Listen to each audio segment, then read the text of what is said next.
Hey, what's up you guys? Bloody Jacob here to bring you my weekly review. Hey, what's up, you guys? Bloody Jacob here, meeting my icon, Catherine Isabel here.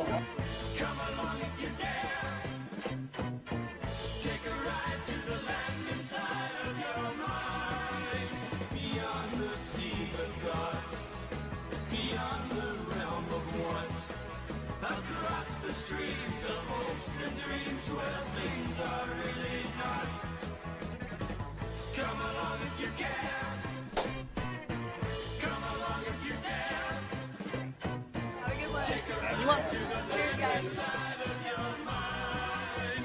But please realize you'll probably be surprised.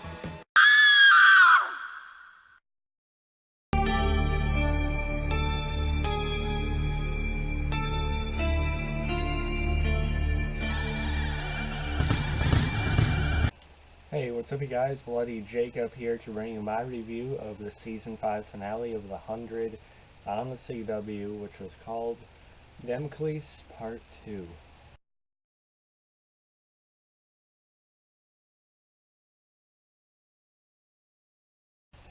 As long as I didn't butcher the title there. But yeah, so a little delay on this one, again, just working as usual. So that along with kind of the tidal wave that was, the original series finale. I wanted to take a little bit of time before I watched, and I did video on this so I could focus on it a little bit more appropriately. But still sooner than some of my 100 reviews this season, and I, again, want to apologize for the lateness of some of these, for the 100 especially, because Season 5 of the 100 I think was very, very good. I may have a preference on what my favorite season of the show is, but I honestly think, just in terms of writing quality and story and themes, maturity, stuff like that, I think 100 has just gotten better and better.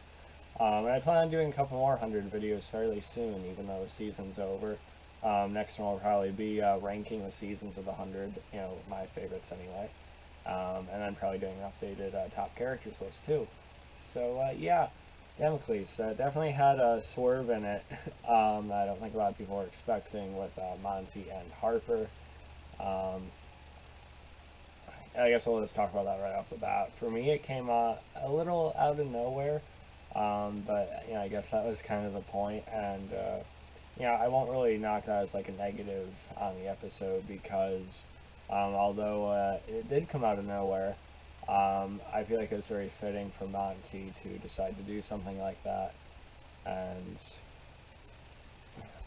some of the makeup was a little bit weird as they're getting older. Like Harper still looked like Harper, but a whole lot I could do with that. But I did like Monty's graying hair and it sort of growing in length and stuff like that. It was fine for what it was. And now they have Harper and Monty's son to take care of now, who seems, fairly smart, but you don't really know how he's going to be able to carry himself when it comes to survival, but we'll see. I think he'll be around for a good while, though. I think, Clark and Bellamy will do everything they can for that kid.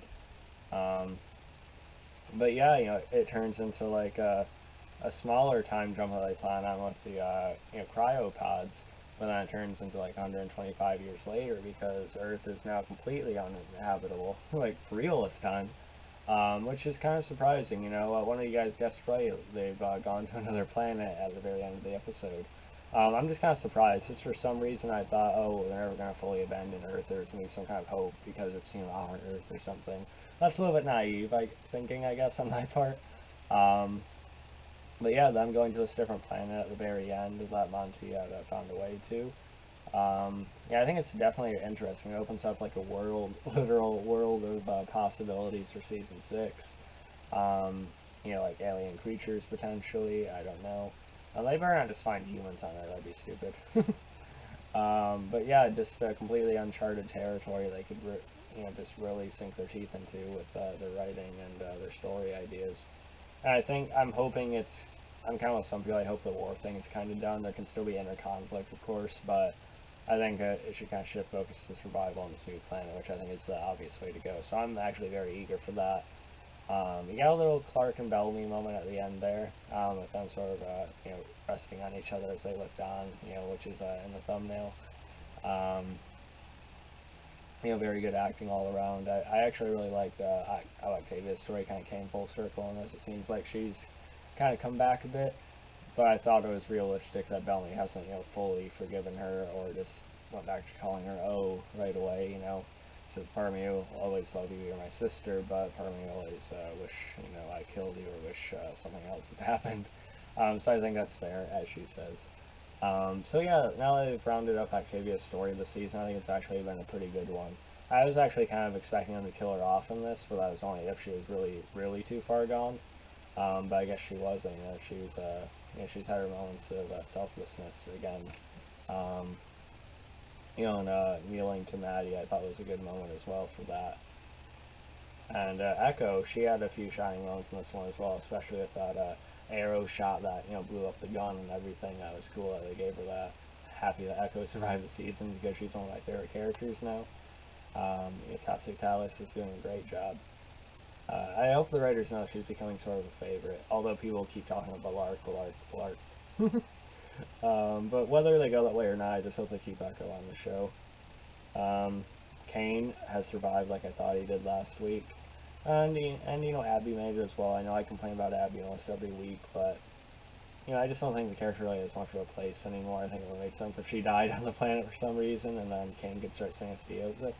I don't know. I don't think Abby's actually going to survive the whole series, though, whenever it does actually end. I just think they should have had Clark losing, or it already happened.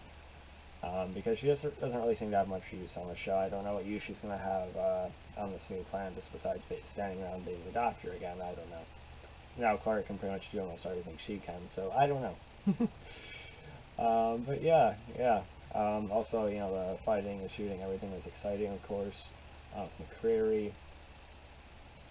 So yeah, not really anything to complain about this week's episode. This season 5 finale I thought was pretty good for sure. I'm giving it like a 9.2, 9.3 out of 10. Definitely a lot of ideas.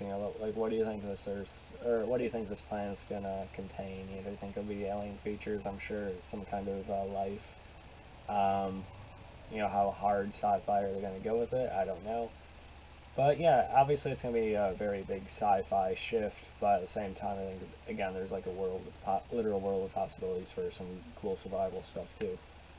So yeah, I guess a lot about the season 5 finale. As well as Maddie really coming into her own as commander is cool, and she kind of dresses like Lexa too, which is great.